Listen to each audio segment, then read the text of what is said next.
एक समय की बात है जब करुणा की साक्षात माँ पार्वती ने एक तड़पते हुए कीड़े को बचाने की जिद ठानी, तो स्वयं महादेव ने उसकी सहायता करने से इनकार क्यों कर दिया? क्या कर्म का विधान करुणा से भी बड़ा है? और क्या होता है जब एक पति अपने बड़ों की सलाह को अंधविश्वास मानकर गुरुवार के दिन अपनी पत्नी को विदा करा लाता है?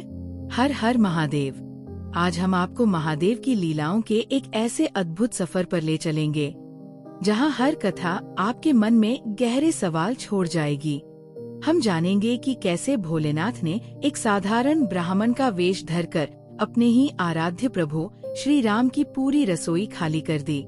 यही नहीं, हम सुनेंगे वो दुर्लभ कथा जब महादेव अपने ही भक्त के पुत्र नंदी के रूप में अवतरित हुए। और फिर क्यों भारत में एक ऐसा अनोखा शिव मंदिर है जहां भोलेनाथ तो हैं, पर उनके प्रिय नंदी नहीं हैं।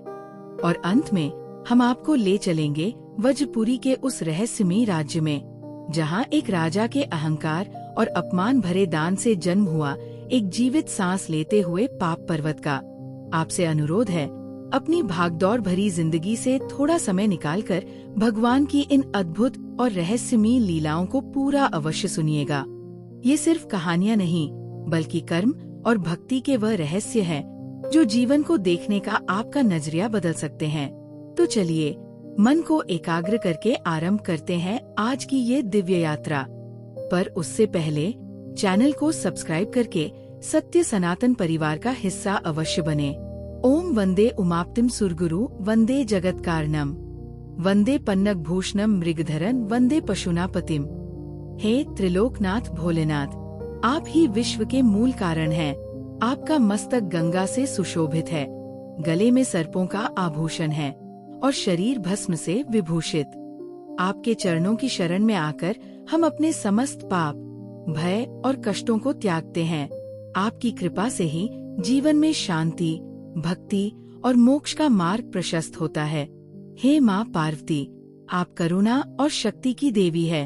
आप ही जननी है, अन्नपूर्णा है, माँ गौरी है, जो अपने भक्तों को अक्षय सौभाग्य, प्रेम और परिवार का सुख प्रदान करती है।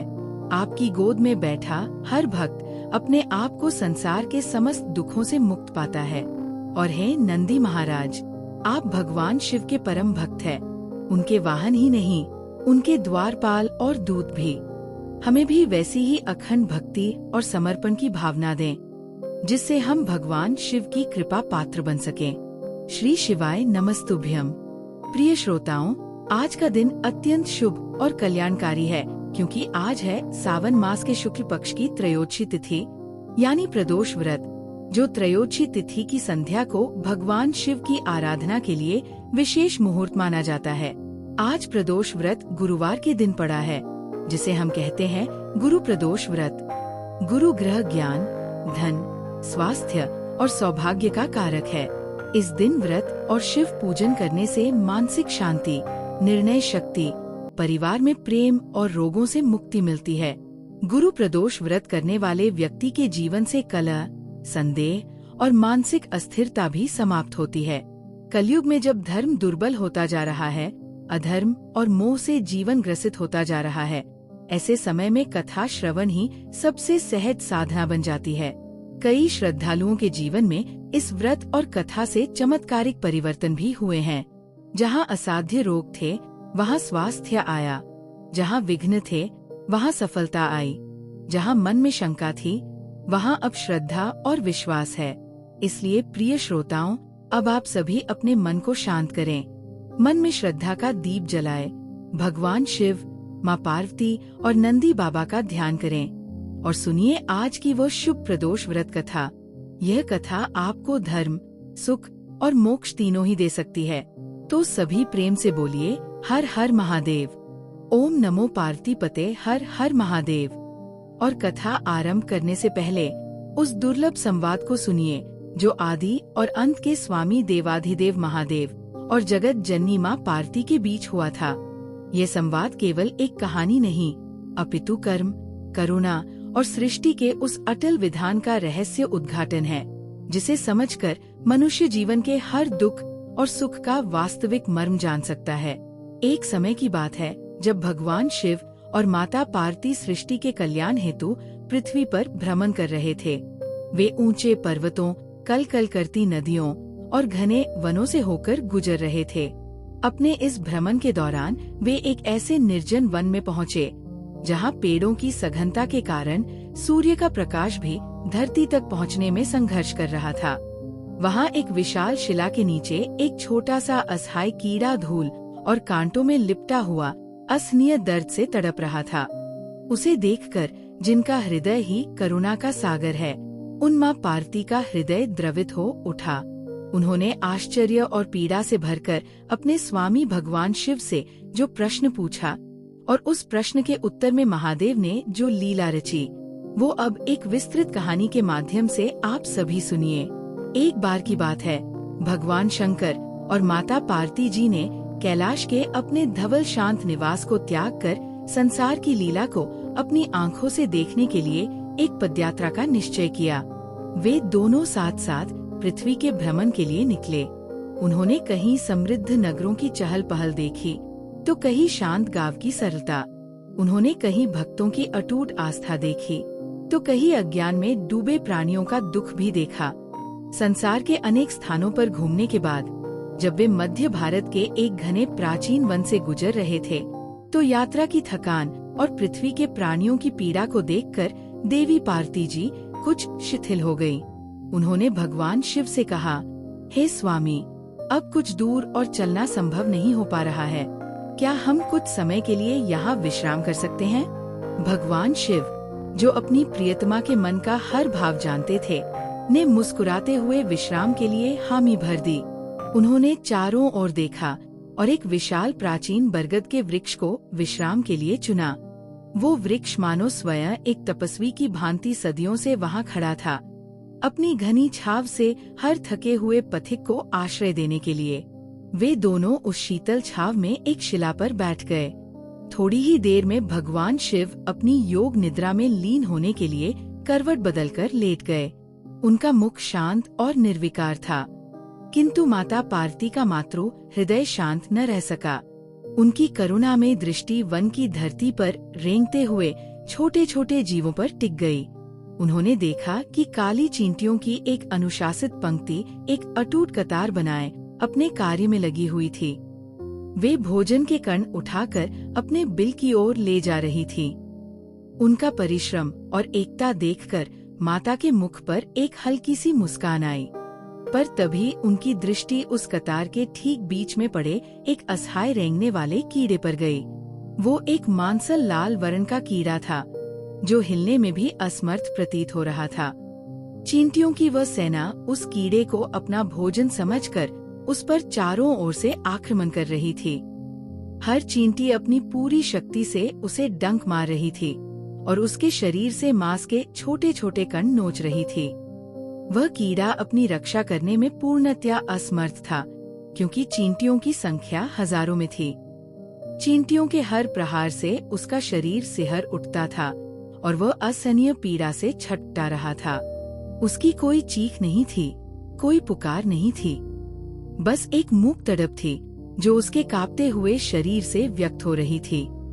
माता पार्वती जी ये हृदय विदारक दृश्य देखकर अत्यंत दुखी हो गयीं। उनका कोमल हृदय उस तुच्छ जीव की पीड़ा से व्याकुल हो उठा। वे सोचने लगी कि मेरे स्वामी की बनाई इस सृष्टि में इतना कष्ट क्यों है? ये छोटा सा प्राणी जिसने किसी का कुछ नहीं बिगाड़ा, इतनी क्रूर मृत्यु क्यों भोग रहा है? माता कैसे ना कैसे करके उस कीड़े की पीड़ा को तत्काल समाप्त कर देना चाहती थी, लेकिन वे सृष्टि के नियमों में हस्तक्षेप नहीं कर सकती थी। जब उनसे ये दुख सहाना गया, तो उन्होंने उस कीड़े को इस समस्या से मुक्ति दिलाने के लिए अपने स्वामी भगवान शिव से प्रार्थना की। उन्होंने धीरे से महादेव को स्पर्श करते हुए कहा, हे नाथ, अपनी आंखें खोलिए और देखिए ये कैसा अनर्थ हो रहा है। भगवान शिव ने धीरे से अपनी आंखें खोली और उस दिशा में देखा जहां पार्वती जी संकेत कर रही थी। उन्होंने उस पीड़ा में तड़पते हुए कीड़े को देखा और फिर शांत भाव से अपनी दृष्टि पार्वती पर केंद्रित कर ली। उन्होंने देवी को समझाया, हे गौरी, तुम इस दृश्य पर अपना ध्यान मत दो।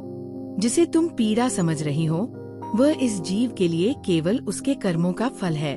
ये अपने पूर्व जन्मों के ऋण चुका रहा है। लेकिन माँ पार्वती का हृदय, जो करुणा का ही स्वरूप है, इस तर्क को स्वीकार न कर सका।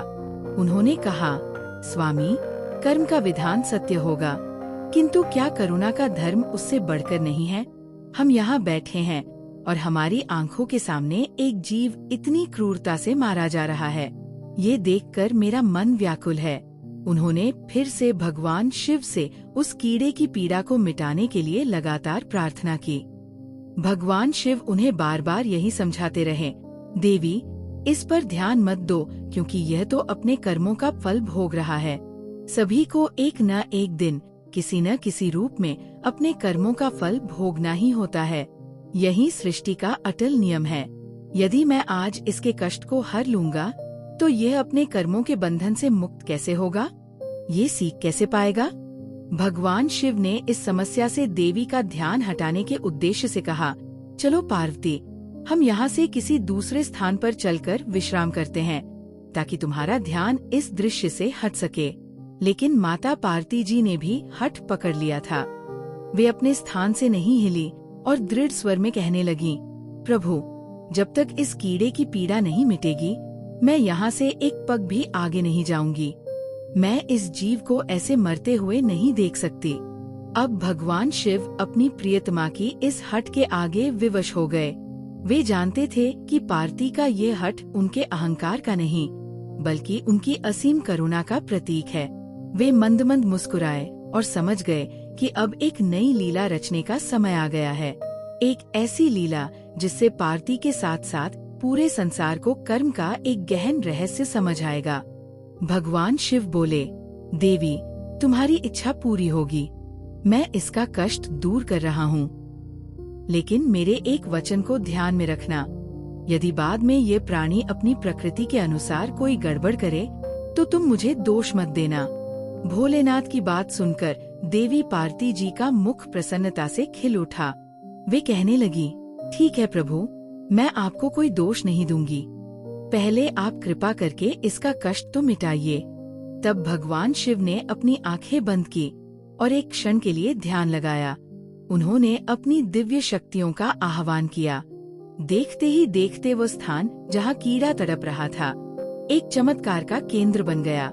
वो छोटा सा असहाय कीड़ा एक तेजस्वी, बलशाली और सुंदर राजा के रूप में परिवर्तित हो गया। उसके शरीर पर राजसी वस्त्र और स्वर्ण के आभूषण थे। वे लाखों चींटियां जो उसे काट रही थीं, अब उसकी अनुशासित प्रजा और सैनिकों में बदल गई, और वह बंजर भूमि जहाँ वे थे, एक अत्यंत सुंदर और भव्य नगरी में परिवर्तित हो गई, जिसके बीचों बीच राजा का एक आलीशान स्वर्ण जड़ित महल खड़ा था। अब यहाँ से उस राजा की वास्तविकता और उसके पूर्व कर्मों की कहानी शुरू होती है, जिस कारण उसे एक कीड़े के रूप में जन्म लेकर वो पीड़ा मिल रही थी। जब सब कुछ बनकर तैयार हो गया, तब भगवान शिव उस नवनिर्मित राजा के पास गए और बोले, हे राजन, अब तुम पीड़ा से मुक्त हो। ये तुम्हारा राज्य है, ये तुम्हारी प्रजा है। अब तुम अपना राजपाट संभालो। हम यहाँ से चलते हैं। लेकिन वह राजा, जिसकी आत्मा वही कीड़े वाली थी, शरीर बदलते ही अपना स्वभाव नहीं बदल सका। उसके भीतर का घमंड, वासना और अज्ञान अब और भी प्रबल हो गया था। उसने जैसे ही अनुपम सौंदर्य की स्वामिनी माँ पार्वती को देखा, वो उनकी सुंदरता पर मोहित हो गया। उसने आव देखा न ताव, आगे बढ़कर माँ पार्वती का ही हाथ पकड़ लिया और भगवान शिव का अपमान करते हुए बोला, अरे योगी, वन वन भटकने वाले, एक साधारण से साधु भला तेरे साथ ये अप्सरा जैसी सुंदर स्त्री कैसे रह सकती है? अरे, इसकी जगह तो मेरे इस आलीशान महल में है, जिसे मैं अपनी पटरानी बनाऊंगा। इतनी सुंदर स्त्री एक चक्रवर्ती राजा की रानी ही बन सकती है, न कि एक साधारण से योगी की, जिसे न अपने आज का पता है न कल का। अब मेरी बात ध्यान से सुन और यहाँ से चुपचाप चला जा। ये अब मेरी रानी बनेगी। ये देखकर और सुनकर माँ पार्वती स्तब्ध रह गई। जिस जीव के लिए उनका हृदय करुणा से भरा था, वही अब उनका अपमान कर रहा था। तब भगवान शिव ने शांत रहते हुए उस राजा को, जो अपने पूर्व जन्म में कीड़ा था, समझाने की बहुत कोशिश की। भगवान बोले, हे राजन, अपनी सीमाओं का उल्लंघन मत करो। ये मेरी पत्नी है, तुम अपने राजपाट का सुख भोगो। तुम्हें तो हजारों रूपमती दासियां और रानियां मिल जाएंगी। भगवान शिव ने उसे समझाने का बहुत प्रयास किया, लेकिन वो राजा अपनी ही जिद पर अड़ा रहा। वो बोला, मुझे हजारों रानियां नहीं चाहिए, मुझे तो यही स्त्री चाहिए। तब भगवान शिव ने एक गहरी सांस ली और पार्वती की ओर देखते हुए कहा, ठीक है राजा, जैसी तुम्हारी इच्छा, तुम इसे अपनी रानी बना लो, मैं चलता हूँ। भगवान की ये बात सुनते ही माता पार्वती के पैरों तले जमीन खिसक गई। वे भगवान शिव के चरणों में गिर गई और रोते हुए बोली, स्वामी, आप ये क्या कह रहे हैं? आप मुझे इस दुष्ट की दुविधा में छोड़कर अकेले कैसे जा सकते हैं? तब भगवान शिव ने उन्हें उठाते हुए कहा, देवी, मैंने तो तुमसे पहले ही कहा था कि मैं इसका कष्ट मिटा दूंगा, लेकिन बाद में अगर ये कुछ गड़बड़ करता है तो तुम मुझे इसका दोष मत देना। तुमने ही इसकी पीड़ा को हरने के लिए हठ किया था। अब माँ पार्वती की आंखें खुल चुकी थी। वे हाथ जोड़कर बोली, हे नाथ, मुझे क्षमा कीजिए। मैं अपनी करुणा के प्रवाह में बहकर कर्म के अटल सिद्धांत को नहीं पहचान सकी, लेकिन अब मैं समझ गई हूँ कि ये घमंडी और चरित्रहीन मानव अपने पिछले जन्म के कर्मों का ही फल भोग रहा था। इसके कर्म इतने दूषित थे कि दिव्य वरदान पाकर भी इसकी वृत्ति नहीं बदली। इस क्रूर मानव ने अवश्य ही अपने जीवन में अनंत पाप किए होंगे, जिसका दंड इसे आज इस कीड़े के रूप में भुगतना पड़ रहा था, और वही इसके लिए उचित था। अब भगवान शिव प्रसन्न हुए कि चाहे देवी पार्वती ने हठ से ही इसका कष्ट मिटाना चाहा, परंतु अब वे कर्म के सिद्धांत को पूरी तरह समझ चुकी थी। फिर भगवान शिव ने अपनी आंखें खोली और एक ही क्षण में उनकी सारी माया सिमट गई। वह भव्य नगरी पुनः बंजर भूमि में बदल गई। आलीशान महल एक पत्थर बन गया। प्रजा और सैनिक फिर से चींटियां बन गए और वह घमंडी राजा चीत्कार करता हुआ फिर से उसी असहाय कीड़े के रूप में बदल गया, जिसे वे चींटियां पहले की ही तरह काटने लगी। भगवान शिव ने उसके कर्म सिद्धांत को उसके हाल पर छोड़ दिया। अब माता पार्वती जी भी पूर्ण रूप से संतुष्ट और प्रसन्न होकर भगवान शिव के साथ अपने भ्रमण पर पुनः निकल पड़ी। उनके मन में अब कोई संशय नहीं था। वे जान चुकी थी कि सच्ची करुणा किसी को उसके कर्म फल से बचाने में नहीं, बल्कि उसे धर्म के मार्ग पर चलने की प्रेरणा देने में है। इसी तरह मेरे प्रिय श्रोताओं, इस संसार के हर प्राणी को अपने अच्छे और बुरे कर्मों का फल तो भोगना ही पड़ता है। आज नहीं तो कल, कल नहीं तो परसों, और इस जन्म में नहीं तो अगले जन्म में कर्म का लेखा कभी समाप्त नहीं होता। अब सुनिए गुरु प्रदोष व्रत की कथा। प्राचीन काल में अवंती राज्य के पास बसे रत्नपुर नामक एक समृद्ध नगर में माधव नाम का एक युवक रहता था। माधव एक धनी व्यापारी का पुत्र था, जिसे अपने ज्ञान, तर्क और व्यापारिक सूझबूझ पर बड़ा गर्व था। उसका विवाह पड़ोस के देवपुर नामक एक शांत और धर्मपरायण गांव की कन्या सुमति से हुआ था। सुमति जैसा उसका नाम था, वैसी ही सुशील, शांत और ईश्वर में गहरी आस्था वाली स्त्री थी। उसका सौंदर्य केवल बाहरी नहीं, बल्कि उसके आंतरिक गुणों और श्रद्धा से भी झलकता था। दोनों का विवाह बड़े ही धूमधाम से हुआ था।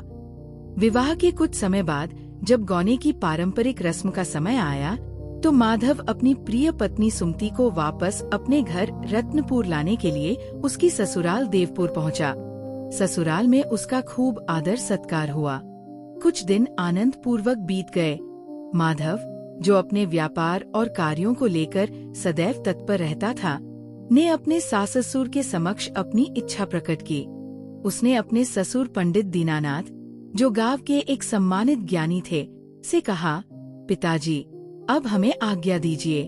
मेरा मन है कि मैं सुमति को लेकर कल गुरुवार के दिन ही रत्नपुर के लिए प्रस्थान करूं। ये सुनते ही पंडित दीनानाथ और उनकी पत्नी के चेहरे पर चिंता की लकीरें उभर आईं। दीनानाथ जी ने बड़े ही स्नेह से माधव को अपने पास बिठाया और समझाया, पुत्र, तुम्हारा विचार उत्तम है, किंतु ज्योतिष और लोक परंपरा के अनुसार गुरुवार के दिन किसी भी कन्या को उसके मायके से विदा करना शुभ नहीं माना जाता। गुरु ग्रह, जो ज्ञान और विवेक के स्वामी हैं, स्वभाव से चंचल भी माने गए हैं। इस दिन की गई यात्रा में भ्रम, बाधा या किसी अनिष्ट की आशंका बनी रहती है। ये केवल अंधविश्वास नहीं, बल्कि हमारे पूर्वजों का अनुभव और शास्त्रों का संकेत है। तुम 1-2 दिन और रुक जाओ। हम शुक्रवार के शुभ दिन सुमति को तुम्हारे साथ विदा करेंगे। माधव के चेहरे पर एक हल्की सी उपहास भरी मुस्कान आ गई। वह अपने ससुर की बातों को पुरानी और तर्कहीन मान्यताएं समझ रहा था। उसने हाथ जोड़कर किंतु दृढ़ स्वर में कहा, पिताजी, मैं आपकी भावनाओं का सम्मान करता हूँ, लेकिन मैं इन बातों में विश्वास नहीं करता। ईश्वर ने हर दिन को एक समान बनाया है। मेरे व्यापार के सारे कार्य इसी योजना के अनुसार तय हैं, और मैं केवल एक दिन की मान्यता के लिए अपने कार्यों में विलंब नहीं कर सकता। आप चिंता न करें, हम पर ईश्वर की कृपा है, कुछ भी अशुभ नहीं होगा। सुमति की माँ ने भी अपनी बेटी के सुखी जीवन का वास्ता देते हुए कहा, बेटा, हम बूढ़े लोगों की बात मान लो। मन में एक अनजानी सी आशंका हो रही है, किंतु माधव अपने निर्णय पर अड़ा था। उसका तर्कवादी मन किसी भी ऐसी परंपरा को मानने के लिए तैयार नहीं था जिसका कोई वैज्ञानिक प्रमाण न हो। सुमति दुविधा में थी। एक ओर पति की आज्ञा थी, तो दूसरी ओर माता पिता की चिंता और वर्षों की आस्था। उसने अपने पति को समझाने का प्रयास किया, किंतु माधव ने एक न सुनी। आखिरकार परिवार के सभी लोगों को माधव के हट के आगे झुकना पड़ा। भारी मन से अपनी पुत्री सुमति को विदा कर दिया। बैलगाड़ी जब गांव की सीमा से बाहर निकली तो सुमति ने पीछे मुड़कर अपने घर को देखा और मन ही मन भगवान शिव से अपनी यात्रा की कुशलता के लिए प्रार्थना की। अब पति पत्नी दोनों बैलगाड़ी में बैठकर रत्नपुर की ओर चल दिए। दोपहर का समय था। सूर्य आकाश में अपने पूरे तेज के साथ चमक रहा था। गर्म हवा और धूल के कारण यात्रा कुछ कठिन हो रही थी। नगर से काफी दूर जब वे एक सुनसान और शुष्क मार्ग पर पहुँचे तो सुमति को जोर की प्यास लगी। उसका गला सूख रहा था। उसने अपने पति से कहा, स्वामी, मुझे बहुत तेज प्यास लगी है, क्या कहीं जल मिल सकता है? माधव ने चारों ओर देखा। कुछ दूरी पर उसे पेड़ों का एक झुरमुट दिखाई दिया। उसने अनुमान लगाया कि वहाँ अवश्य ही कोई कुआं या सरोवर होगा। उसने बैलगाड़ी रोकी और अपनी पत्नी से कहा, सुमति, तुम यहीं रुको, मैं अभी तुम्हारे लिए जल लेकर आता हूँ। ये कहकर वह अपना लोटा उठाकर उस झुरमुट की ओर चल दिया। सुमति अकेली बैलगाड़ी में बैठकर अपने पति की प्रतीक्षा करने लगी। समय बीतने लगा।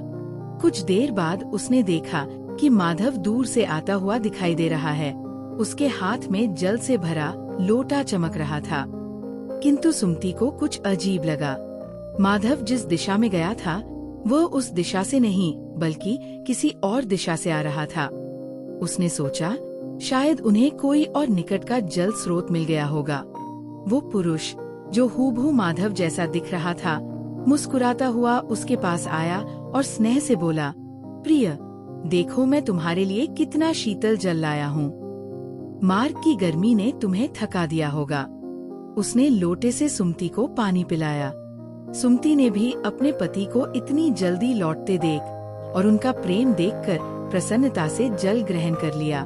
वो पुरुष उसके पास बैठ गया और वे दोनों हंस-हंस कर बातें करने लगे, यात्रा के सुख दुख साझा करने लगे।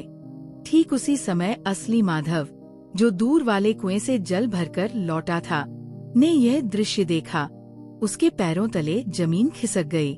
उसने देखा कि उसकी पत्नी सुमति किसी पराये पुरुष के हाथ से पानी पी रही है और उसके साथ ऐसे बातें कर रही है जैसे वह उसका पति हो। और सबसे भयावह बात यह थी कि वह पराया पुरुष कोई और नहीं बल्कि हूबहू उसी का प्रतिरूप था। वही कदकाठी, वही वस्त्र, वही चेहरा, वही मुस्कान। एक पल के लिए माधव को लगा कि वह कोई सपना देख रहा है। उसका तर्कवादी मन इस अविश्वसनीय दृश्य को स्वीकार ही नहीं कर पा रहा था। उसका हृदय क्रोध, ईर्ष्या और भय की आग में जल उठा। ये देखकर माधव का गुस्सा 7वें आसमान पर पहुंच गया। वो दौड़कर बैलगाड़ी के पास पहुंचा और उस पराये पुरुष पर चिल्लाते हुए बोला, दुष्ट, तू कौन है और मेरी पत्नी के साथ क्या कर रहा है? वो दूसरा पुरुष भी उसके स्वर में बोला, तुम कौन होते हो मुझसे ये पूछने वाले? ये मेरी पत्नी है और मैं इसका पति माधव हूँ। असली माधव ने क्रोध से कहा, झूठ मत बोलो, ये पत्नी मेरी है, मैं ही माधव हूँ। वह पराया पुरुष हंसकर कहता है, नहीं, ये तो मेरी पत्नी है, मैं इसे इसके मायके से विदा कराकर ला रहा हूँ। दोनों के बीच भयंकर विवाद छिड़ गया। दोनों एक दूसरे पर आरोप प्रत्यारोप लगाने लगे। उनकी ऊंची आवाजें सुनकर आसपास के खेतों में काम कर रहे कुछ लोग और अन्य राहगीर वहां इकट्ठे हो गए। वे भी दो एक जैसे दिखने वाले पुरुषों को एक ही स्त्री के लिए लड़ते देखकर हैरान थे। वे समझ नहीं पा रहे थे कि सत्य क्या है। भीड़ बढ़ती गई और झगड़ा भी। इतने में ही पास के नगर का एक सिपाही वहां पहुंचा। सिपाही ने भीड़ को शांत किया और मामले को समझने का प्रयास किया। जब उसने दोनों पुरुषों को देखा जो एक दूसरे की सटीक प्रतिकृति थे, तो वह भी चकरा गया। उसने सुमति से पूछा, देवी, आप ही बताइए, भयभीत न हो और सच सच बताएं कि इन दोनों में से आपका असली पति कौन है? अब सुमति एक भयानक धर्म संकट में फंस गई थी। वो अपनी कांपती हुई नजरों से कभी एक पुरुष को देखती तो कभी दूसरे को। दोनों ही उसके पति माधव थे। दोनों की आंखों में वही प्रेम, वही अधिकार का भाव था। वो दोनों के बीच कोई अंतर कर ही नहीं पा रही थी। उसकी बुद्धि ने काम करना बंद कर दिया था। वो फूट फूट कर रोने लगी और कांपते हुए बोली, मैं नहीं जानती, मैं अपने पति को नहीं पहचान पा रही हूँ। ये सुनते ही असली माधव का संसार उजड़ गया। जिस पत्नी के लिए वह अपने परिवार से लड़कर आया था, आज वही उसे पहचानने से इनकार कर रही थी। उसका सारा तर्क, सारा अहंकार, सारा ज्ञान धरा का धरा रह गया। उसे लगा कि वह पागल हो जाएगा। भीड़ उस पर हंस रही थी। सिपाही उसे संदेह की दृष्टि से देख रहा था और उसकी पत्नी उसे पहचान नहीं रही थी। तभी निराशा और पीड़ा के उस चरम क्षण में उसके हृदय में अपने ससुर पंडित दीनानाथ के शब्द गूंजे, गुरुवार के दिन कन्या को विदा करना शुभ नहीं होता, बाधा आ सकती है। उसे तुरंत अपनी भूल का एहसास हुआ। उसे समझ आया कि यह कोई साधारण संकट नहीं, बल्कि उसके हठ और अपने बड़ों की बात न मानने का ही परिणाम है। ये किसी दिव्य माया का खेल है। उसका सारा अहंकार चूर चूर हो गया। उसने दोनों आंखें बंद की, हाथ जोड़े और मन ही मन भगवान शंकर से प्रार्थना करने लगा। वो रोते हुए पुकारने लगा, हे प्रभु, हे महादेव, हे त्रिलोकनाथ, हमारी रक्षा कीजिए। मुझसे बहुत बड़ी भूल हो गई जो मैंने अपने सास ससुर की धर्म सम्मत बात नहीं मानी और हट करके गुरुवार के दिन अपनी पत्नी को विदा करके ले आया। हे भोलेनाथ, मैं अज्ञानी हूँ। मैंने अपने ज्ञान के अहंकार में परंपरा का अपमान किया है। मुझे क्षमा कर दीजिए प्रभु। आज के बाद मैं भविष्य में कभी ऐसी गलती नहीं करूँगा। कृपा करके मुझे इस मायाजाल से बाहर निकालिए। जैसे ही माधव ने सच्चे टूटे हुए हृदय और पश्चाताप की भावना से ये प्रार्थना की, एक चमत्कार हुआ। वह दूसरा पुरुष जो अब तक क्रोध से उसे घूर रहा था, अचानक हवा में विलीन होने लगा और देखते ही देखते अंतर्ध्यान हो गया। वहाँ खड़ी भीड़, सिपाही और स्वयं सुमति सब अवाक रह गए। चारों ओर एक गहरी शांति छा गई। सुमति ने जब अपने पति को अकेले खड़े देखा तो वह दौड़कर उससे लिपट गई और अपनी भूल के लिए क्षमा मांगने लगी। माधव ने भी अपनी पत्नी को सांत्वना दी और उस अज्ञात शक्ति को धन्यवाद दिया जिसने उसकी लाज रख ली थी। उस दिन के बाद से माधव और सुमति सकुशल अपने घर रत्नपुर पहुंच गए। माधव का अहंकार अब समाप्त हो चुका था और उसकी जगह श्रद्धा और विश्वास ने ले ली थी। उस दिन के बाद से दोनों पति पत्नी ने नियम पूर्वक हर गुरु प्रदोष का व्रत रखना आरंभ कर दिया। वे पूरे दिन उपवास रखते, संध्या के समय भगवान शिव और माँ पार्वती की विधिवत पूजा करते और व्रत की कथा का पाठ करते। इस प्रदोष व्रत के दिव्य प्रभाव से उन दोनों का दाम्पत्य जीवन अत्यंत प्रेमपूर्ण और खुशहाल हो गया। उनके जीवन से सारे क्लेश और संकट दूर हो गए। समय आने पर महादेव की कृपा से उन्हें एक अत्यंत भाग्यशाली और तेजस्वी संतान की भी प्राप्ति हुई। इस प्रकार एक छोटी सी भूल के कारण उत्पन्न हुए उनके सारे दुखों को महादेव ने हर लिया। इसीलिए मेरे प्रिय श्रोताओं, यह कहा जाता है कि गुरुवार को पड़ने वाले प्रदोष व्रत को रखने से देवों के देव महादेव अपने भक्तों की हर प्रकार की समस्याएं दूर कर देते हैं, उनकी सभी बाधाएं मिटा देते हैं, उनके सभी कष्ट हर लेते हैं और अपने भक्तों के जीवन में सुख, समृद्धि और खुशहाली भर देते हैं। ये व्रत न केवल भौतिक सुख बल्कि मानसिक शांति और विवेक भी प्रदान करता है। अब सुनिए भगवान शिव की वे अद्भुत और रहस्यमयी लीलाएं, जो हमें ये सिखाती है कि परमात्मा की कार्य प्रणाली मानवीय तर्क से कितनी परे है। आप सभी श्रोताओं से अनुरोध है कि इन कथाओं की श्रृंखला को पूरा अवश्य सुनिएगा, क्योंकि प्रत्येक कथा में धर्म, भक्ति और कर्म का एक ऐसा गहन रहस्य छिपा है जिसे जाने बिना ज्ञान अधूरा रह जाता है। यह कथाएं उस समय की हैं जब त्रेता युग अपने चरम पर था और मर्यादा पुरुषोत्तम श्री राम 14 वर्षों का वनवास समाप्त कर दुष्ट रावण का संहार कर अपनी प्रिय पत्नी सीता और भाई लक्ष्मण के साथ अयोध्या के राज सिंहासन पर आसीन हो चुके थे। उनके राज में अयोध्या में राम राज्य स्थापित था, जहाँ न कोई दुखी था न कोई निर्धन। सर्वत्र धर्म, शांति और समृद्धि का बोलबाला था। उसी कालखंड में कैलाश पर्वत पर अपने शांत धवल निवास में देवों के देव महादेव और जगत जननी माँ पार्वती सृष्टि की लीला का अवलोकन कर रहे थे। कैलाश पर्वत पर एक शांत दोपहर में जब नंदी शांत भाव से ध्यान में लीन थे और शिवगण अपने स्वामी की सेवा में तत्पर थे, तब भोलेनाथ ने ध्यानमग्न अवस्था से अपनी आंखें खोली। उनके मुख पर एक रहस्यमय बाल सुलभ मुस्कान थी। उन्होंने अपनी प्रियतमा माँ पार्वती की ओर देखा, जो सृष्टि के प्राणियों के कल्याण के विषय में चिंतन कर रही थी। भोलेनाथ बोले, हे गौरी, मेरे मन में आज अपने आराध्य के दर्शन करने की तीव्र इच्छा हो रही है।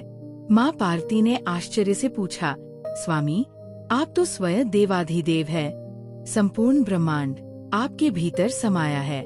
भला आपके आराध्य कौन हैं? भोलेनाथ मुस्कुराते हुए बोले, देवी, आप तो सब जानती हैं। मेरे आराध्य मेरे इष्ट नारायण हैं, जिन्होंने इस समय पृथ्वी पर धर्म की स्थापना के लिए श्री राम के रूप में अवतार लिया है। आज अयोध्या में उनके पिता पुण्यात्मा राजा दशरथ जी का श्राद्ध का विशाल भंडारा आयोजित हो रहा है। मेरा मन कर रहा है कि मैं भी एक साधारण ब्राह्मण का वेश धरकर उस भंडारे में जाऊं।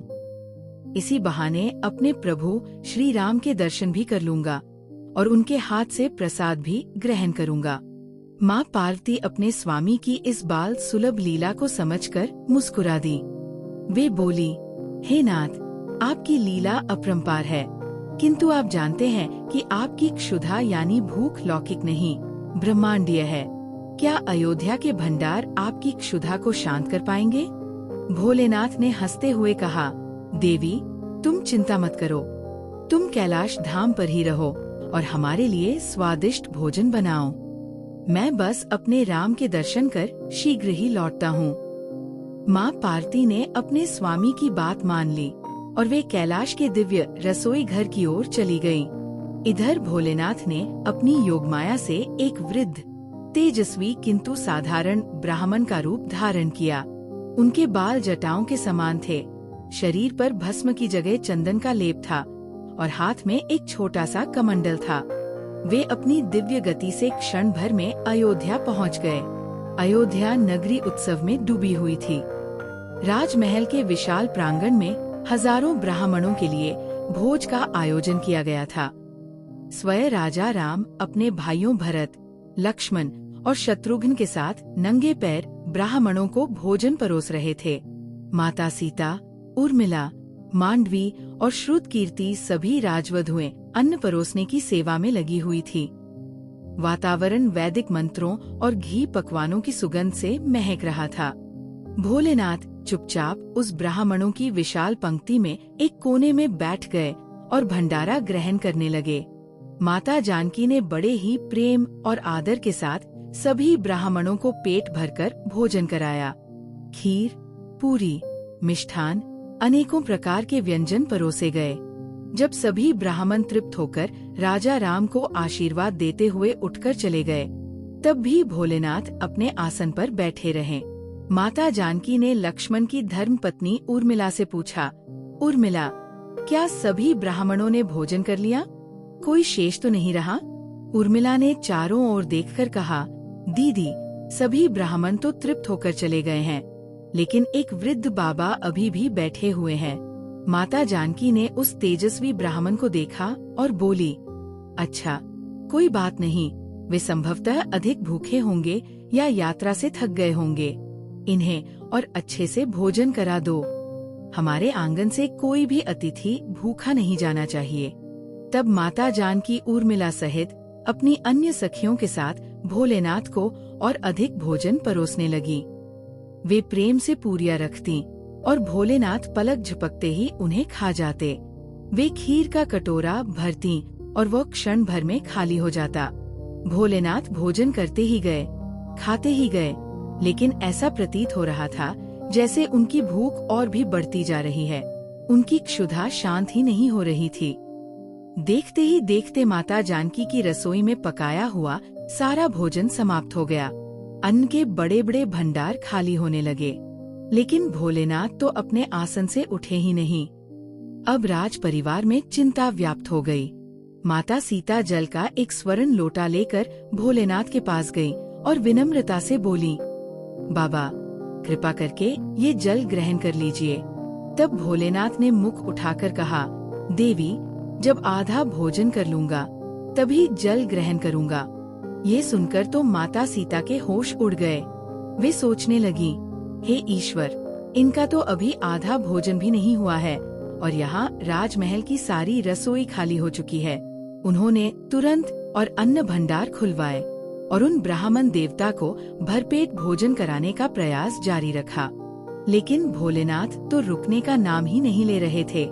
इतनी ही देर में माता कैकेयी वहाँ आ गई और अपनी पुत्रवधुओं को चिंतित देखकर पूछने लगी, क्या हुआ बेटी, तुम सब इतनी परेशान क्यों लग रही हो? जानकी जी ने हाथ जोड़कर कहा, माता, सभी ब्राह्मण तो कब के चले गए, केवल यही एक ब्राह्मण बचे हैं जो उठने का नाम ही नहीं ले रहे हैं। अयोध्या के अन्न भंडार समाप्त हो रहे हैं, किंतु इनकी क्षुधा शांत ही नहीं हो रही। बताइए अब मैं क्या करूं? तब माता कैकेयी ने और रसद मंगवाने का आदेश दिया। इतने में ही भोलेनाथ ने अपनी गहरी आवाज में पुकारा, अरे, कुछ और लेते आओ, बहुत जोर से भूख लगी है। माता जानकी जी बोली, बाबा, अन्न समाप्त हो गया है, अभी तो आटा गूंथना है, पूरियां पकाने में समय लगेगा, आप थोड़ी प्रतीक्षा करें, मैं अभी लेकर आती हूँ। तब भोलेनाथ जी बोले, अरे बेटी, पकाने का कष्ट क्यों करती हो, आटा ही ले आओ, मैं तो कच्चा आटा ही खा लूंगा, अब तो हद हो गई। भोलेनाथ ने कच्चा आटा, दाल, चावल, जो कुछ भी रसोई में लाया जा रहा था, उसे वहीं समाप्त करना शुरू कर दिया। बोरियों की बोरियां रसोई घर में पहुंचने से पहले ही खाली हो जा रही थी। अंत में हारकर माता सीता दौड़ी दौड़ी श्री राम जी के पास गई। उनकी आंखों में आंसू थे और चेहरे पर घबराहट। उन्हें इतना परेशान देखकर श्री राम बोले, क्या हुआ जानकी, तुम इतनी व्याकुल क्यों हो? तब माता जानकी बोली, हे प्रभु, एक अनर्थ हो गया है। सभी ब्राह्मण तो चले गए हैं, किंतु एक ऐसे ब्राह्मण बैठे हुए हैं जो अयोध्या के संपूर्ण भंडार को खाली किए दे रहे हैं। उनकी भूख शांत होने का नाम ही नहीं ले रही। सीता जी की बात सुनकर, जो स्वयं अंतर्यामी थे, श्री राम मंद मंद मुस्कुराए। वे बोले, चलो जानकी, मैं देखता हूँ कि हमारे आंगन में ऐसे कौन से महाअतिथि पधारे हैं। श्री राम जी भंडारे में पहुँचे। उन्होंने जैसे ही उस वृद्ध ब्राह्मण को देखा, वे तुरंत पहचान गए। वे समझ गए कि यह उनके आराध्य स्वयं भोलेनाथ जी है, जो अपनी लीला कर रहे हैं। श्री राम ने भोलेनाथ को मन ही मन प्रणाम किया और फिर सीता जी से कहने लगे, जानकी, इन्हें इस संसार का कोई भी अन्न तृप्त नहीं कर सकता। इनकी जठराग्नि लौकिक नहीं, ये तो ब्रह्मांडीय है। इनको तो केवल संपूर्ण जगत का भरण पोषण करने वाली साक्षात माँ अन्नपूर्णा ही खिला सकती है। तब राम जी ने अपनी आंखें बंद की और मन ही मन माँ पार्वती का आह्वान किया। क्षण भर में वहाँ एक दिव्य सुगंध फैल गई और माँ पार्वती वहाँ प्रकट होकर बोली, क्या हुआ श्री राम, आपने मुझे क्यों याद किया? भगवान श्री राम बोले, माते, कृपा करके देखिए, ये बाबा तो उठने का नाम ही नहीं ले रहे और अयोध्या का अन्न समाप्त हो गया है। तब माँ पार्वती ने भोलेनाथ की ओर देखा और मुस्कुराते हुए बोली, इन्होंने तो मुझसे कहा था कि पार्वती, तुम कैलाश पर खाना बनाओ, हम दोनों साथ में मिलकर खाएंगे। लेकिन मेरे स्वामी तो स्वयं यहाँ पर अकेले अकेले ही पूरा भंडारा खा रहे हैं। फिर वे बोली, चलिए मैं देखती हूँ। तब माँ पार्वती ने अपने हाथ से एक छोटा सा लड्डू बनाया और भोलेनाथ जी की थाली में रख दिया। भोलेनाथ उस लड्डू को खाने लगे। अब एक और चमत्कार हुआ। भोलेनाथ खाते चले गए, लेकिन वो छोटा सा लड्डू समाप्त ही नहीं हो रहा था। भोलेनाथ सोचने लगे कि भला यह लड्डू खत्म क्यों नहीं हो रहा, इसका स्वाद तो कुछ जाना पहचाना सा लग रहा है। उन्होंने सोचा कि ये कौन सा दिव्य लड्डू है जो माता सीता उन्हें खिला रही हैं। तब उन्होंने अपनी नजर उठाकर सामने देखा तो वहाँ माता सीता नहीं, बल्कि स्वयं माँ अन्नपूर्णा के रूप में माथे पर लाल बिंदी लगाए माँ पार्वती खड़ी थी। उनकी आंखों में वात्सल्य और प्रेम था। माता बोली, और कितने लड्डू रख दूं स्वामी? अपनी प्रिया माँ पार्वती को देखते ही भोलेनाथ तृप्त हो गए। वे हंसकर बोले, बस देवी, बस, मेरा पेट भर गया है। भोलेनाथ जी अब अपने आसन से उठ गए। अब उनका पेट वास्तव में भर चुका था। तब भगवान श्री राम जी ने सीता जी सहित भोलेनाथ और माता पार्वती जी का विधिवत पूजन और बहुत बहुत आदर सत्कार किया। भगवान भोलेनाथ ने प्रसन्न होकर माता जानकी को अखंड सौभाग्यवती होने का आशीर्वाद दिया। फिर भगवान शिव देवी पार्वती सहित अंतर्ध्यान हो गए। प्रेम से बोलिए, शंकर भगवान की जय, माता पार्वती की जय, सियापति श्री रामचंद्र जी की जय। द्वितीय कथा, जब महादेव बने अपने भक्त के पुत्र। पूर्व समय में शिलाद नामक एक महान धर्मात्मा मुनि थे। वे ब्रह्मचर्य का पालन करते हुए अपना संपूर्ण जीवन शिव तपस्या में ही व्यतीत कर रहे थे। जब वे वृद्धावस्था को प्राप्त हुए तो एक दिन उनके पितरों ने उन्हें स्वप्न में दर्शन दिए और कहा, पुत्र शिलाद, तुमने तपस्या से महान पुण्य अर्जित किया है, किंतु पुत्रहीन होने के कारण तुम्हारी वंश परंपरा यहीं समाप्त हो जाएगी और हमें पिंडदान करने वाला कोई नहीं रहेगा। अतः तुम गृहस्थ धर्म अपनाकर एक पुत्र को जन्म दो। पितरों के आदेश से धर्मात्मा मुनि शिलाद ने एक ऐसे पुत्र की कामना की जो मृत्युहीन अर्थात अमर और अयोनिज हो। ऐसी संतान केवल महादेव की कृपा से ही संभव थी। अतः उन्होंने भगवान शिव को प्रसन्न करने के लिए कठोर तपस्या आरंभ की। वर्षों तक वे निराहार रहकर पंचाग्नि तपते हुए केवल शिव मंत्र का जाप करते रहे। उनकी कठोर तपस्या से देवलोक भी कांप उठा। शीघ्र प्रसन्न हो जाने वाले भगवान महादेव उनके तप से प्रसन्न हुए और उनके समक्ष साक्षात प्रकट हुए। उन्होंने कहा, हे ऋषिवर, मैं तुम्हारी तपस्या से अत्यंत प्रसन्न हूँ, वर मांगो। तब शिलाद मुनि ने कहा, भगवन, यदि आप मेरी तपस्या से प्रसन्न हैं, तो मुझे आपके समान ही मृत्युहीन और अयोनिज पुत्र प्राप्त होने का वर दीजिए।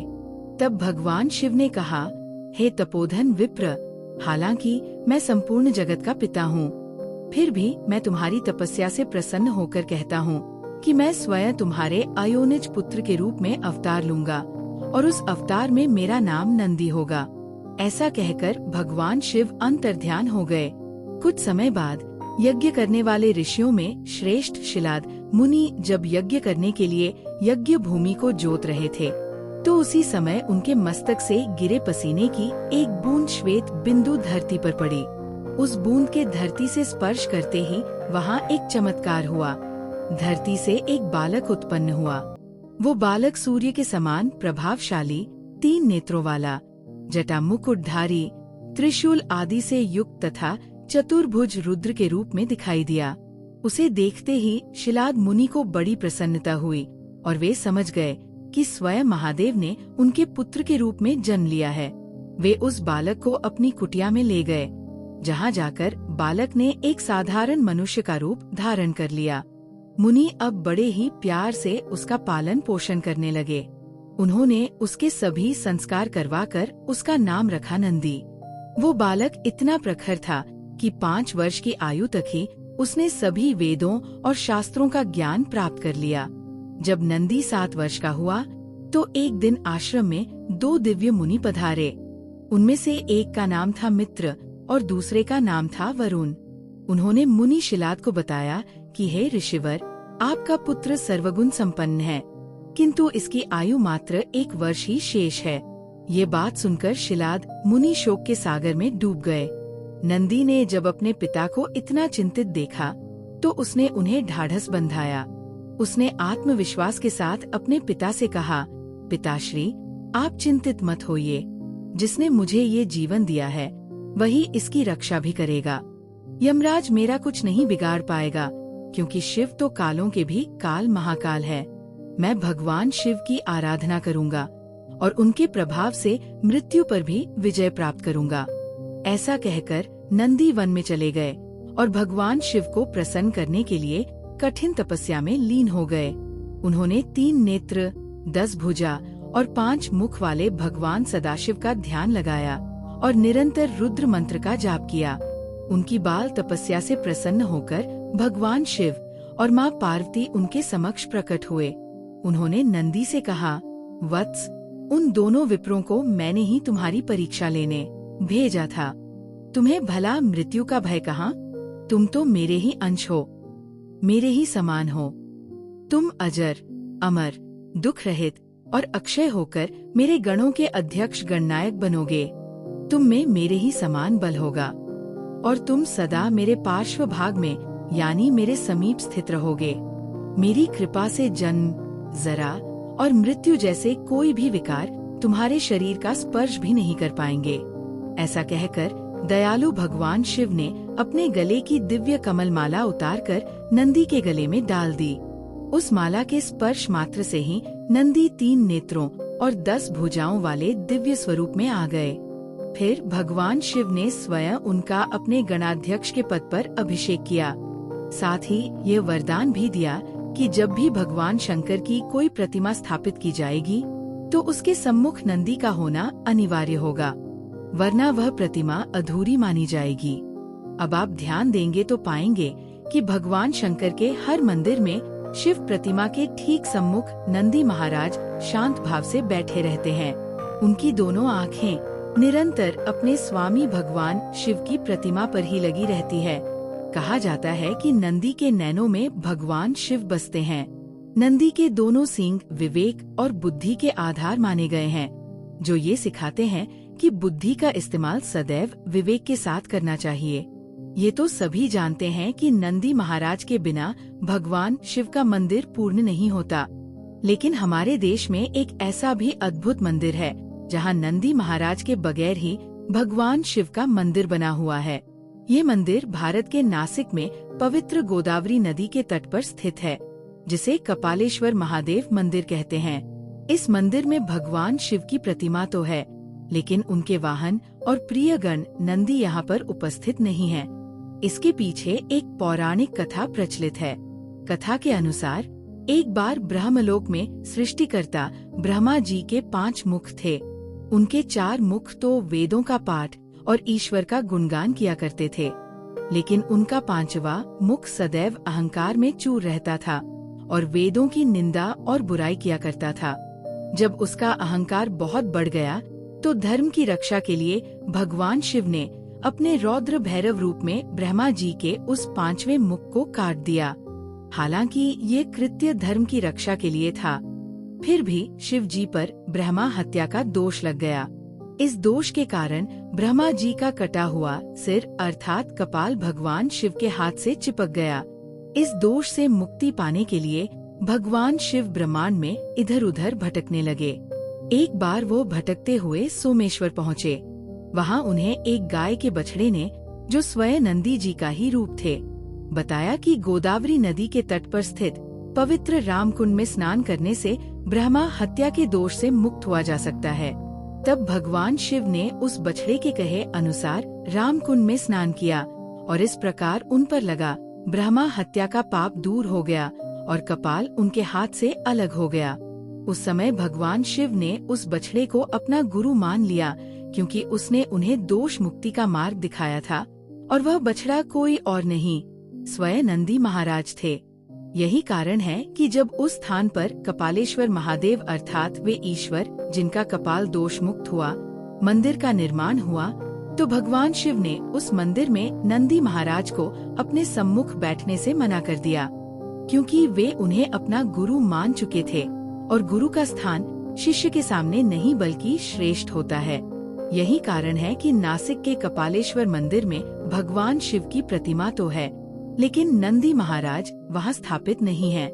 ऐसा विश्वास है कि यदि कोई भी मनोकामना नंदी बैल के कानों में कह दी जाए तो वह मनोकामना बहुत शीघ्र पूर्ण हो जाती है, क्योंकि नंदी बैल को भगवान शिव का द्वारपाल और कोतवाल माना जाता है और हमारी सभी मनोकामनाएं भगवान शिव तक नंदी बैल ही पहुंचाते हैं। इसलिए कभी भी भगवान शिव की पूजा करने के साथ साथ उनके परम भक्त नंदी बैल की पूजा भी अवश्य करनी चाहिए। तो मेरे प्रिय श्रोताओं, अभी तक हमने देखा कि कर्म का सिद्धांत कितना अटल है, सच्ची भक्ति में कितनी शक्ति है और महादेव की लीला कितनी अपरंपार है। हमने जाना कि कैसे एक छोटे से कीड़े को भी अपने कर्मों का फल भोगना पड़ता है, किंतु क्या आपने कभी सोचा है कि किसी व्यक्ति का अहंकार और उसके कर्म इतने भयावह हो सकते हैं कि वे एक जीवित सांस लेते हुए पर्वत का रूप ले ले, एक ऐसा पर्वत जो हर क्षण बढ़ता रहे और अपने जनक को निगल जाने की प्रतीक्षा करें। आज की हमारी अगली कथा हमें मध्य भारत के एक ऐसे ही गुमनाम और रहस्यमयी राज्य वज्रपुरी में ले जाएगी। ये कथा है राजा रुद्र प्रताप के अहंकार की, एक तपस्वी के श्राप की और उस पाप पर्वत की जो राजा के एक अपमानजनक दान से जन्मा था। यह कथा आपके रोंगटे खड़े कर देगी और आपको ये सोचने पर विवश कर देगी कि हमारे कर्मों में कितनी शक्ति होती है। तो चलिए अपने मन को एकाग्र कीजिए और सुनते हैं वज्रपुरी की ये अद्भुत और शिक्षाप्रद कथा। मध्य भारत के हृदय में, जहाँ 7 पर्वत श्रृंखलाएं आकाश को चूमने का प्रयास करती थी और जहाँ के वन इतने घने थे कि सूर्य की किरणें भी धरती तक पहुँचने का मार्ग भूल जाती थी, एक रहस्यमयी राज्य बसा था, वज्रपुरी। इस नगर का नाम ही उसकी प्रकृति का परिचायक था। किंवदंतियां कहती थीं कि इसकी नींव स्वयं देवराज इंद्र के वज्र से निकली ऊर्जा पर रखी गई थी। नगर के चारों ओर एक अदृश्य अभेद्य कवच था, जो केवल उन्हीं आत्माओं को प्रवेश की अनुमति देता था जिन्हें वज्रपुरी की चेतना स्वयं चुनती थी। यहाँ के झरने धकते हुए प्रतीत होते थे और वृक्षों की आयु युगों में नापी जाती थी। वज्रपुरी के अधिपति थे महाराज रुद्र प्रताप। उनका नाम उनके व्यक्तित्व का दर्पण था। रुद्र के समान प्रचंड और प्रताप में सूर्य के समान तेजस्वी, उनका यश दिग्दिगंत में फैला था। उनकी वीरता की कहानियां चारणों और भाटों द्वारा गाई जाती थी। किंतु जैसे सूर्य में ऊष्मा होती है, वैसे ही महाराज रुद्र प्रताप के हृदय में अहंकार की अग्नि धधकती थी। उनका गौरव ही उनका सबसे बड़ा शत्रु था, एक ऐसा शत्रु जिसे वे पहचान नहीं पाते थे। महाराज एक महान दानी थे, इसमें कोई संदेह नहीं था। वज्रपुरी की दानशाला के द्वार याचकों के लिए सदैव खुले रहते थे, किंतु उनके दान के पीछे धर्म या करुणा की भावना से अधिक उनके अपने वैभव और अहंकार का प्रदर्शन होता था। वे चाहते थे कि संसार उन्हें इतिहास के सबसे बड़े दानी के रूप में याद रखे। इसी अहंकार ने एक अटूट नियम को जन्म दिया था, दान केवल सूर्योदय से सूर्यास्त के मध्य ही दिया जाएगा। जैसे ही पश्चिम में सूर्य का रथ अस्त होता और राजमहल का विशाल घंटा संध्या की घोषणा करता, राजकोष और दानशाला के द्वार इस प्रकार बंद कर दिए जाते मानो किसी तांत्रिक ने उन्हें अभिमंत्रित करके सील कर दिया हो। ये नियम उनके लिए अनुशासन, गौरव और अपनी इच्छा शक्ति पर उनके पूर्ण नियंत्रण का प्रतीक था। राजा की सबसे बड़ी शान, उनके अहंकार का सबसे जीवंत स्वरूप था उनका देव तुल्य श्वेत अश्व पवन वेग। उसका वर्ण ऐसा था मानो पिघली हुई चांदी से उसे गढ़ा गया हो। उसकी अयाल हवा में ऐसे लहराती जैसे रेशम के धागे हो। कहते थे कि वह स्वयं उच्च श्रवा का वंशज था और उसकी गति पवन को भी लज्जित कर देती थी। जब वो हिनहिनाता तो शत्रु सेना के सबसे वीर योद्धाओं के हृदय भी भय से कांप उठते थे। रुद्र प्रताप के लिए पवन वेग केवल एक पशु नहीं, बल्कि उनके अपने प्रताप और ऐश्वर्य का चलता फिरता प्रतीक था। वज्रपुरी की सीमाओं से परे, जहाँ पर्वत श्रृंखलाएं समाप्त होती थीं और घने जंगल प्रारंभ होते थे, धकते झरनों और प्राचीन वृक्षों से घिरी एक कंदरा थी। यह कंदरा एक महान तपस्वी ऋषि अग्निवेश का धाम थी। उनके तप का तेज इतना प्रखर था कि गुफा के मीलों के दायरे में हिंसक पशु भी अपनी हिंसा भूलकर शांत हो जाते थे। सिंह और मृग एक ही घाट पर पानी पीते और सर्प अपनी मणि के प्रकाश से रात्रि में कंदरा का मार्ग प्रकाशित करते थे। ऋषि की पत्नी देवी अरुंधति उन्हीं के समान तेजस्वी, शांत और संतोषी थी। वे दोनों भिक्षा से प्राप्त अन्न पर ही अपना जीवन निर्वाह करते और अपना अधिकांश समय पर ब्रह्म के ध्यान में लीन रहकर बिताते थे। किंतु समय का चक्र किसी के लिए नहीं रुकता। एक ऐसा काल आया जब कई दिनों तक उन्हें भिक्षा में अन्न का एक दाना भी प्राप्त नहीं हुआ। प्रकृति शायद उनकी परीक्षा ले रही थी। अरुंधति और ऋषि तो अपनी योग बल से भूख की पीड़ा सह सकते थे, परंतु उनका नन्हा पुत्र भूख से व्याकुल होकर बिलख रहा था। उसकी क्षीण होती काया और रुदन की ध्वनि देवी अरुंधति के हृदय को बाणों की तरह भेद रही थी। एक संध्या जब ऋषि अपने ध्यान से उठे तो उन्होंने अरुंधति को नेत्रों में आंसू भरे पाया। अरुंधति ने हाथ जोड़कर कहा, हे स्वामी, मैं अपनी पीड़ा तो सह सकती हूँ, परंतु अपनी संतान को भूख से तड़पते नहीं देख सकती। मैंने सुना है हमारे राजा रुद्र प्रताप दान के सागर हैं। उनकी कीर्ति चारों दिशाओं में फैली है। आप एक बार उनके पास जाएं। वे एक ब्राह्मण को, एक तपस्वी को खाली हाथ कैसे लौटा सकते हैं? ऋषि अग्निवेश ने अपनी आंखें खोलीं, जिनमें ब्रह्मांड का ज्ञान और भविष्य की छाया झिलमिला रही थी। उनकी दृष्टि शांत किंतु गहरी थी। उन्होंने कहा, अरुंधति, तुम सत्य कहती हो। रुद्र प्रताप दानी है, किंतु उसके दान में करुणा की शीतलता नहीं, अभिमान की उष्णता है। उसका समय का बंधन धर्म नहीं, उसकी हठ और अहंकार का प्रदर्शन है। ऐसे व्यक्ति से दान मांगना अपनी आत्मा को उसके अहंकार के समक्ष झुकाना है। ये अग्नि का अपमान होगा। किंतु एक माँ के आंसुओं के आगे बड़े बड़े सिद्धांत पिघल जाते हैं। पुत्र की भूख से व्याकुलता ने ऋषि के तपस्वी मन पर एक पिता के कर्तव्य को हावी कर दिया। वे अपने संकल्प से डिग गए। उन्होंने एक गहरी सांस ली और बोले, ठीक है देवी, तुम्हारे आंसू और पुत्र का रुदन मुझे विवश कर रहा है। मैं जाऊंगा, किंतु स्मरण रखना, होनी को कोई नहीं टाल सकता। कर्म का जो बीज आज बोया जाएगा, उसका वृक्ष भविष्य में अवश्य उगेगा।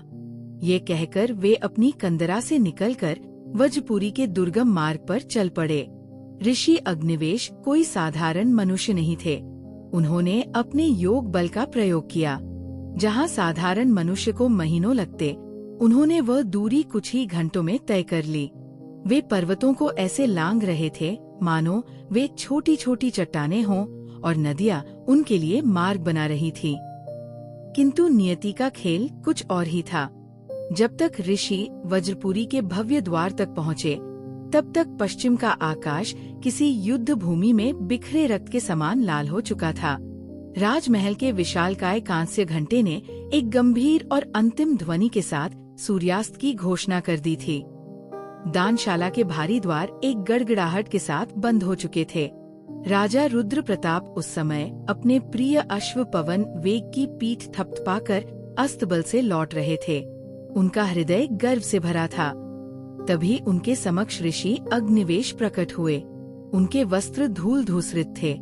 मार्ग की थकान उनके शरीर पर अंकित थी, किंतु उनके मुख पर एक ऐसा अलौकिक तेज था जिसके समक्ष राजसी वैभव भी फीका पड़ जाए। हे राजन, मैं एक तपस्वी ब्राह्मण हूँ। तुम्हारी दानशीलता की कीर्ति सुनकर मीलों दूर से आया हूँ। मेरा परिवार, मेरा पुत्र भूखा है, मुझे दान दो। ऋषि ने अत्यंत शांत और स्थिर स्वर में कहा। राजा के चौड़े माथे पर बल पड़ गए। एक साधारण तपस्वी उनके बनाए नियम को चुनौती दे रहा था। हे मुनिवर, आप समय से चूक गए। वज्रपुरी का नियम सूर्य के साथ चलता है और सूर्य अब अस्त हो चुका है। ये नियम स्वयं मेरे लिए भी अखंडनीय है। आप कल प्रातः आएं। मैं आपको स्वर्ण से तौल दूंगा, आपकी झोली रत्नों से भर दूंगा। ऋषि अग्निवेश के चेहरे पर एक रहस्यमय मुस्कान आई। राजन, भूख समय की प्रतीक्षा नहीं करती और एक याचक की पीड़ा नियमों से बंद ही नहीं होती। स्वर्ण और रत्न मेरे किस काम के? मुझे तो केवल अपने परिवार के लिए अन्न चाहिए, और वह आज ही चाहिए। एक साधारण तपस्वी द्वारा अपने नियम, अपने गौरव को इस प्रकार चुनौती दिए जाने पर राजा का अहंकार तिलमिला उठा। उसका चेहरा क्रोध से तमतमा गया, उसकी नसें तंग गईं। उसने घृणा और तिरस्कार से इधर उधर देखा, मानो वो ऋषि को अपमानित करने के लिए कोई वस्तु खोज रहा हो। तभी उसकी दृष्टि अपने प्रिय अश्व पवन वेग द्वारा त्यागे गए ताजे गर्म गोबर पर पड़ी। क्रोध और अभिमान में अंधा होकर वो एक उन्मादी अट्टहास कर उठा। उसने अपने बहुमूल्य रेशमी ऊतक से, जिसे छूने की आज्ञा राज परिवार के सदस्यों को भी नहीं थी, उस गोबर को उठाया और ऋषि के भिक्षा पात्र में फेंकते हुए बोला, तुम आज ही दान लेने की इतनी हट करते हो तो लो, यह मेरे सबसे प्रिय देव तुल्य अश्व का प्रसाद। यही है आज का शाही दान। स्वीकार करो तपस्वी। दरबारियों, सैनिकों और सेवकों की स्तब्ध निगाहों के बीच ऋषि अग्निवेश ने उस पात्र को देखा। उनकी आंखों में न क्रोध था, न अपमान, न पीड़ा। उनमें एक गहरी अर्थपूर्ण और रहस्यमय शांति थी, जैसे सागर तूफान के पहले होता है। उन्होंने केवल इतना कहा, तथास्तु, तुम्हारे दान का फल तुम्हें अवश्य मिलेगा। राजन, कर्म अपना फल देने में कभी विलंब नहीं करता। और ये कहकर वे किसी छाया की भांति रात्रि के अंधकार में विलीन हो गए। ऋषि अपनी कंदरा में लौटे। उन्होंने उस दान को घृणा से फेंका नहीं। उन्होंने उसे अपनी कंदरा के बाहर एक विशाल काली चट्टान पर रख दिया। फिर उन्होंने अपने कमंडल से जल लेकर उसके चारों ओर एक मंत्र रेखा खींच दी, मानो किसी प्रचंड और विनाशकारी शक्ति को बांध दिया हो, उसे एक केंद्र में सीमित कर दिया हो। अगली सुबह से ही चमत्कार, या कहें कि श्राप का प्रभाव दिखना शुरू हो गया। वह गोबर का ढेर, जिसे समय के साथ सूखकर मिट्टी में मिल जाना चाहिए था, घटने के बजाय बढ़ने लगा। वो निर्जीव नहीं था। रात्रि के घने अंधकार में उसमें से एक धीमी हृदय के धड़कन जैसी स्पंदन की ध्वनि आती थी। पूर्णिमा की रात को वह फैलता और अमावस्या की रात को उससे एक ठंडी भयावह ऊर्जा निकलती, जो आसपास की वनस्पतियों को सुखा देती। वो अब केवल गोबर का ढेर नहीं था, वो राजा के पाप, उसके अहंकार का एक जीवित सांस लेता हुआ पिंड था। वर्ष बीतते गए। 1 वर्ष, 2 वर्ष, 10 वर्ष। वो पिंड एक विशाल दुर्गंध युक्त काले पर्वत में बदल गया। लोग उसे पाप पर्वत कहने लगे। उस पर्वत के कारण आसपास के वृक्ष सूखकर ठूंठ बन गए, झरने काले और विषैले हो गए और कोई भी जीव जंतु उस क्षेत्र में भटकने का साहस नहीं करता था। रात में उस पर्वत से फुसफुसाहटों और कराहने की आवाजें आती थी, जैसे लाखों आत्माएं पीड़ा में चीख रही हों। इधर वज्रपुरी में राजा रुद्र प्रताप का साम्राज्य तो बढ़ रहा था, किंतु उनके जीवन से शांति और सुख लुप्त हो गए थे। उन्हें हर रात भयानक स्वप्न आते। वे देखते हैं कि एक काला जीवित पहाड़ उन्हें अपनी ओर खींच रहा है, उन्हें निगलता जा रहा है। उनका प्रिय अश्व पवन वेग बिना किसी कारण के बीमार रहने लगा। उसकी आंखों की चमक चली गई, उसकी चाल में वो स्फूर्ति न रही। वह अक्सर उस दिशा में देखकर हिनहिनाता, जिस दिशा में वह पाप पर्वत बढ़ रहा था। मानो अपने शरीर के ही एक अंश से उत्पन्न हुए पाप को महसूस कर सकता हो। 18 वर्ष बीत गए। राजा अब अधेड़ हो चुका था। उसका प्रताप तो वही था, पर आंखों के नीचे गहरी चिंता की लकीरें उभर आई थी। एक दिन अपने अशांत मन को शांत करने के लिए वो शिकार पर निकला।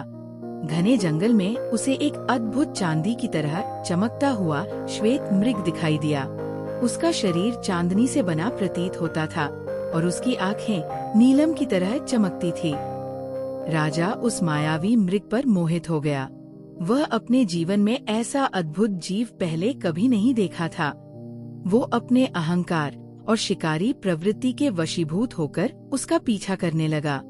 वो मृग उसे ऐसे दुर्गम और अनजाने रास्तों पर ले गया जहां आज तक कोई शिकारी नहीं पहुंचा था। कंटीली झाड़ियां, गहरी खाइयां, विषैले दलदल सब पार करता गया, पर मृग उसकी पकड़ में न आया। इस अंधाधुंध पीछे में वो अपनी पूरी सेना से बिछड़ गया, अकेला रह गया। शाम ढल गई। राजा थककर चूर हो गया था। उसका अश्व हाँफ रहा था।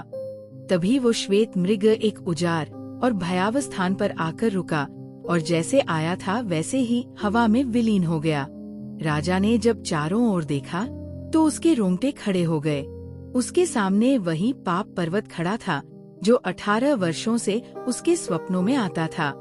उससे निकलती दुर्गंध और गहरा स्पंदन इतना भयानक था कि राजा कांप उठा।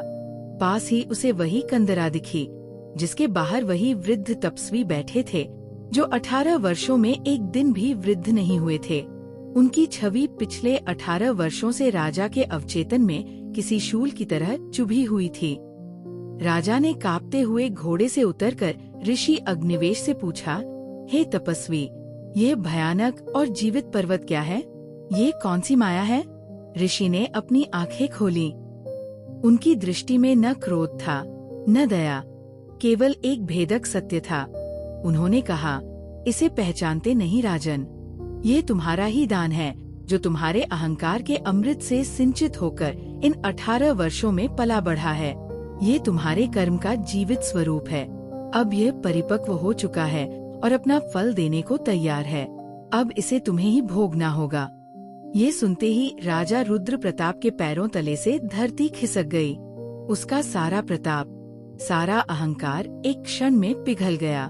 वह एक साधारण भयभीत मनुष्य की तरह ऋषि के चरणों में गिरकर अपने प्राणों की भीख मांगने लगा। राजा के गिड़गिड़ाने पर ऋषि ने कहा, हर क्रिया की प्रतिक्रिया होती है राजन, हर विष का प्रतिविष होता है, चाहे वह कितना भी भयानक क्यों न हो। इससे बचने का केवल एक ही उपाय है, कर्म हस्तांतरण।